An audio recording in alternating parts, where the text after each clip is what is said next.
Hello बच्चों, कैसे हो आप लोग। आशा और उम्मीद करता हूँ स्वस्थ होंगे, मस्त होंगे। जहाँ भी होंगे ज़बरदस्त तरीके से आप अपनी तैयारी कर रहे होंगे। साथियों, आप लोग ये देखिए, मैंने कहा है तुरंत हमेशा के लिए याद कराऊंगा, तो ये बात बिल्कुल सही है। आज के इस वीडियो को देखने के बाद आप विवृत स्वर, अर्धविवृत स्वर, समृत स्वर, अर्ध समृत स्वर, इनमें कन्फ्यूजन आपका इनमें जो कन्फ्यूजन है वो दूर हो जाएगा। हमको भी मालूम है आप लोग याद करते होंगे इसे और भूल जाते होंगे कुछ समय बाद। इसको याद करते होंगे, ये भी भूल जाते होंगे कुछ समय बाद। लेकिन आज मैं आप लोगों को डिटेल में पढ़ाऊंगा और उसके बाद याद कराऊंगा, और जो तरीका मैं बताऊंगा उस तरीके से आपको हमेशा के लिए याद होना ही होना है। कोई डाउट ही नहीं रहेगा यहाँ से क्वेश्चन नहीं गलत होगा। और ये मान कर चलिए यहाँ से 1 नंबर या 2 नंबर का आपके परीक्षा में आता है। चाहे जिस चीज़ की आप तैयारी कर रहे हो, यहाँ से निश्चित तौर पर प्रश्न आता है, और ये कठिन क्वेश्चन में माना जाता है, क्योंकि ये याद किया जाता है और भूल जाता है, याद करते हैं भूल जाते हैं, है ना। अगर हम कई बार रिवीजन करके नहीं जाते हैं तो ऐसे में क्वेश्चन हमारा गलत होने का चांस भी रहता है। तो बिना कोई डर के आप इस वीडियो को देखिए और लास्ट तक आपको सारी चीज़ें याद होने तय है। तो चलिए चलते हैं अपने स्लाइड की ओर। यहाँ पर दिया गया है जीभ के प्रयोग के आधार पर स्वरों का विभाजन। साथियों, जीभ का प्रयोग करके हम स्वरों का उच्चारण करते हैं। ऐसे हमारा जिह्वा होता है ना, और ये बिल्कुल जा करके गले में अटका होता है। तो ये जो हमारा जीभ होता है, इस जीभ के प्रयोग के आधार पर हम जब किसी स्वर का उच्चारण करते हैं तो उस जीभ के अगले हिस्से से करेंगे तो वह अग्र स्वर कहलाएगा, और जब हम जीभ के मध्य वाले भाग से करेंगे तो वह हमारा मध्य स्वर कहलाएगा, और जब बिल्कुल एकदम कंठ के पास से हम उच्चारण करने का प्रयास करेंगे तो वह हमारा पश्च स्वर कहलाएगा। तो ये जीभ का अग्र हिस्सा है। तो यहाँ से जिन स्वरों का उच्चारण यहाँ से होता है वो अग्र स्वर कहलाएंगे, और जिन स्वरों का उच्चारण मध्य से होगा वो मध्य स्वर कहलाएंगे। और जो जीभ का अंतिम भाग है, पिछला हिस्सा है ना, वहाँ से अगर हम स्वरों का उच्चारण करते हैं तो वो आपका पश्च स्वर कहलाता है। आप समझ गए होंगे, और आप उच्चारण करके देखिए, अभी आपको थोड़ा बहुत अनुमान जरूर लग जाएगा कि कौन सा स्वर अग्र है, कौन सा स्वर मध्य है और कौन सा स्वर पश्च है ना। तो देखिए, अगर हम इनका उच्चारण करें, अ छोटा आ का उच्चारण करते हैं, अ, आ, ई, उ, इस तरह से आप उच्चारण करोगे। हालांकि दोस्तों ये महसूस किया जा सकता है ना, महसूस करेंगे आप तो आपको लगेगा। देखिए, अग्र स्वर में कौन आता है, अग्र स्वर में आपका ह्रस्व ई, दीर्घ ई, ए और ऐ, ये आपके क्या होते हैं, जीभ के अगले हिस्से से बोले जाते हैं, इसलिए ये चारों आपके अग्र स्वर कहलाएंगे।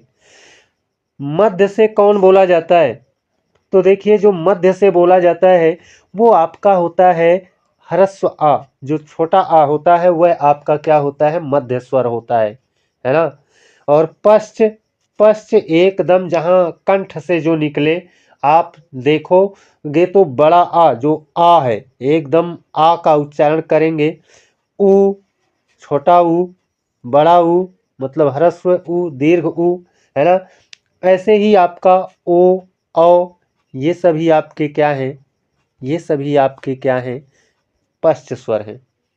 अगर आपको नहीं याद है तब भी आपको मैं याद कराने का पूरा प्रयास कर रहा हूँ। देखिए यहाँ पर कैसे याद करके रखना है। आपको शुरुआत करना है, जैसे आप वर्णमाला पढ़ते हो ना, छोटा बड़ा छोटी बड़ी, छोटा ऊ बड़ा ऊ, री ए ऐ ओ औ, इस तरह से पढ़ते हो ना, तो वैसे ही आपको यहाँ पर भी मैं पढ़ाने जा रहा हूँ। मध्य से शुरुआत करेंगे, छोटा आ, फिर बड़ा आ, छोटी ई, बड़ी ई, छोटा ऊ, बड़ा ऊ, ए ऐ ओ औ, बस हो गया। मध्य में केवल एक ही है, वहीं से शुरुआत करना, बस उसका काम खत्म। मध्य में एक ही है और यहीं से शुरुआत करना है, इसका काम खत्म। छोटा आ, उसके बाद बड़ा आ, है ना। एक एक अक्षर हो गए, अब दो दो को है ना। छोटा आ एक अक्षर, बड़ा आ एक अक्षर। अब दो दो को लेना है, छोटी बड़ी, छोटा ऊ बड़ा ऊ, ए ऐ ओ औ। बस इस तरह से आप पढ़ लो, आपका याद हो जाएगा। दोस्तों मैं यहाँ पर आप लोगों को दे रहा हूँ और आप लोग अभी खुद बताएंगे। देखो एक होता है अग्र, एक होता है मध्य और एक होता है क्या, पश्च। आप खुद बताओगे कि कौन अग्र है, कौन मध्य है, कौन पश्च है। अभी मैंने क्या बताया, मध्य से शुरुआत करना है। छोटा आ, फिर बड़ा आ, फिर अब दो दो लेना है, छोटी ई, बड़ी ई, फिर छोटा ऊ, बड़ा ऊ, है ना। ए ऐ ओ औ। क्या बताइए, याद नहीं हुआ? थोड़ा सा ध्यान तो देना ही पड़ेगा ना, थोड़ा सा ध्यान देना ही पड़ेगा। बस इतना सा आपको ध्यान देना है, इतना ध्यान रखोगे तो आपका अग्र स्वर, मध्य स्वर, पश्च स्वर निश्चित तौर पर याद हो जाएगा, तैयार हो जाएगा। फिर कभी कोई झंझट ही नहीं रहेगी, है ना। अब इसके आगे हम चलेंगे, आपका मुख खुलने के आधार पर स्वरों का विभाजन। मुख खुलने के आधार पर स्वरों का विभाजन। जो हमारा मुंह है ना साथियों, जो हमारा मुंह होता है, जैसे आप तो जानते होंगे, ऐसे ये हमारा अपना क्या है, मुंह है। ओह कुछ गड़बड़ हो गया, है ना। हमारा जो मुंह होता है, तो मुंह जो हमारा खुलता है, उस मुंह के खुलने के आधार पर किसी वर्ण के उच्चारण में ज़्यादा खुल जाता है मुंह, किसी वर्ण के उच्चारण में कम खुलता है मुंह, है ना। तो मुंह खुलने के आधार पर, मुख खुलने के आधार पर स्वरों का हमको यहाँ पर विभाजन करना है ना। अब देखिए, जहाँ पर मुंह ज़्यादा खुलता है वो आपका होता है विवृत। विवृत का अर्थ होता है खुलना, और समृत का मतलब होता है बंद, है ना। विवृत का मतलब होता है खुलना, समृत का मतलब होता है बंद। अब यहाँ पर विवृत मतलब ऐसे स्वर को हम रखेंगे जो आपका जो जिसके उच्चारण में आपका मुंह ज़्यादा खुलता हो, ढेर सारा मुंह खुलता हो, बहुत बड़ा मुंह खुलता हो, उसको हम कहेंगे विवृत, है ना। आपका जो ऊपरी वाला ओठ है और निचला ओठ है, इन दोनों का मतलब ये दोनों ओठ ज़्यादा खुलेंगे। तो जहाँ यहाँ पर विवृत का मतलब जानते रहिए, इसका अर्थ होता है खुलना। अर्धविवृत मतलब आधा खुलना, अर्धविवृत मतलब आधा खुलना, आधा मुंह खुलेगा। यहाँ पर पूरा खुलेगा, पूरा, है ना, पूरा मुंह खुलना। और यहाँ पर आधा मुंह खुलना, यहाँ आधा मुंह खुलना। समृत का मतलब बंद रहना। कुछ वर्ण ऐसे होते हैं, स्वर कुछ ऐसे होते हैं जिनका उच्चारण करोगे ना तो मुंह आपका खुलेगा ही नहीं। मतलब कि उस वर्ण का उच्चारण करोगे और आप देखोगे कि जो मुंह खुला है, उस मुंह जो खुला है वो उसमें मतलब बहुत बारीक सा, बहुत बारीक सा दिखेगा नहीं कि खुला है ना। जैसे आप ये कह सकते हो, ई, ई का उच्चारण करो, देखो नॉर्मल सा है ई, है ना। ऊ का उच्चारण करो, देखो दोनों ओठ लगभग लगभग सटे सटे हैं। ई का उच्चारण करो, देखो ना तो आपका ओठ ऊपर जा रहा है ना तो नीचे जा रहा है, अर्थात ये समृत है, बंद है ना। समृत का मतलब बंद, है ना। और अर्ध समृत का मतलब बंद से थोड़ा सा, मतलब बंद नहीं रहेगा, यहाँ पर थोड़ा ज़्यादा रहेगा। जो आपका मुंह बंद रहता है वो थोड़ा सा खुल जाएगा, अर्ध समृत, है ना, आधा बंद। अर्ध समृत का मतलब आधा बंद, है ना। बंद तो रहेगा लेकिन आधे बंद रहेगा, आधा बंद। तो ये तो मैंने अर्थ बता दिया। अर्थ जानना इसलिए जरूरी है क्योंकि इसको जानते रहोगे तो आसानी होगी, नहीं जानते रहोगे तो बस वैसे रट्टू तोता की तरह आप आगे बढ़ते रहोगे। और रट्टू तोता की तरह आगे नहीं बढ़ना है। अगर पढ़ाई करते हो तो समझ समझ करके पढ़ो, है ना। एक लाइन को 2 मिनट भले लग जाए लेकिन उसको समझ करके पढ़ो, है ना।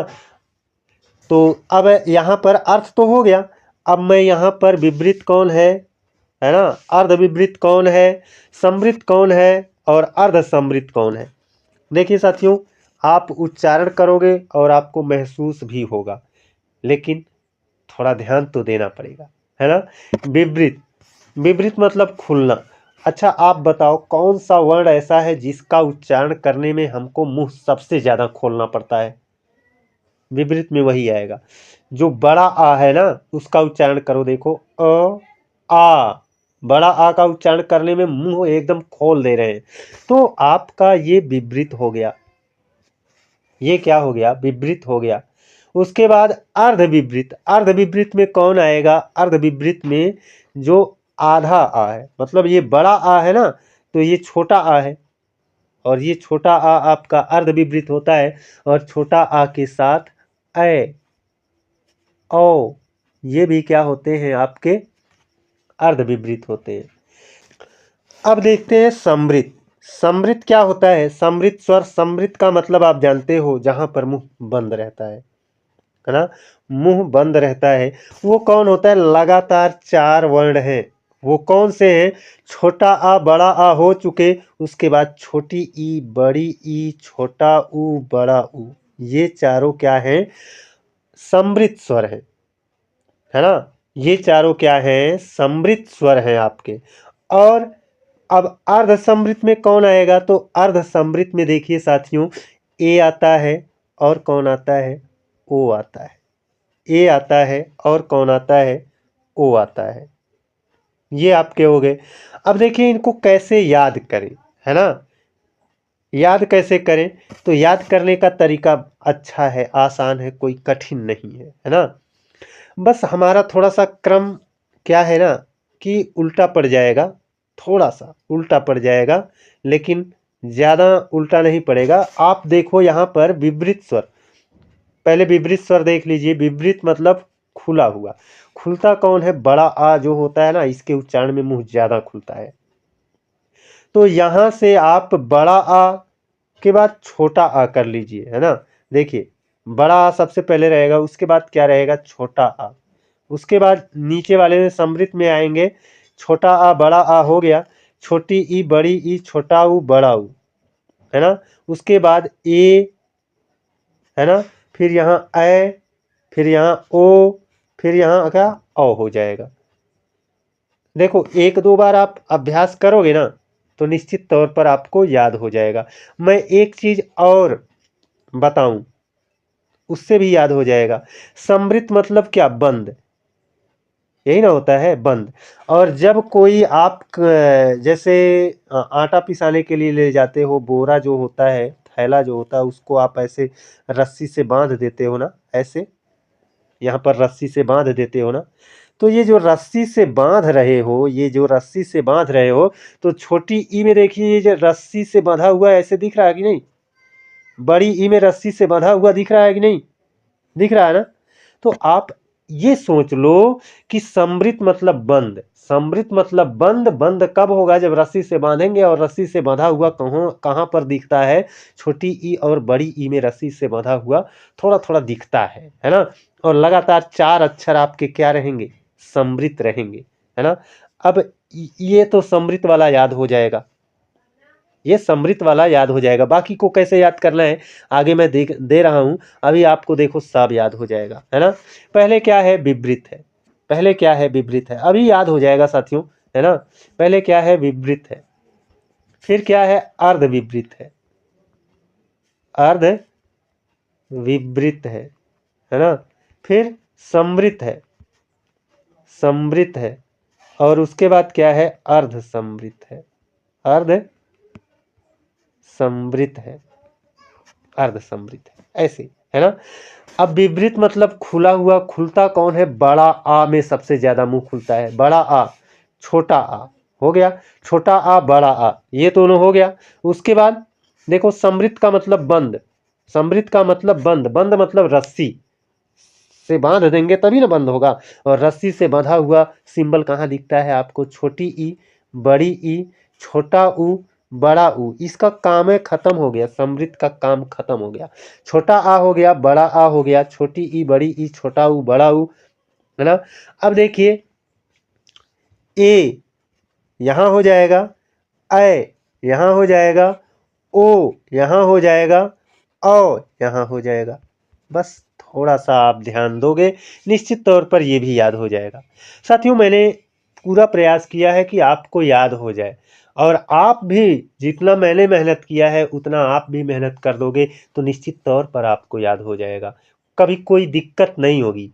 और एक चीज याद रखना कि सूरज की तरह चमकने के लिए सूरज की तरह तपना भी पड़ता है।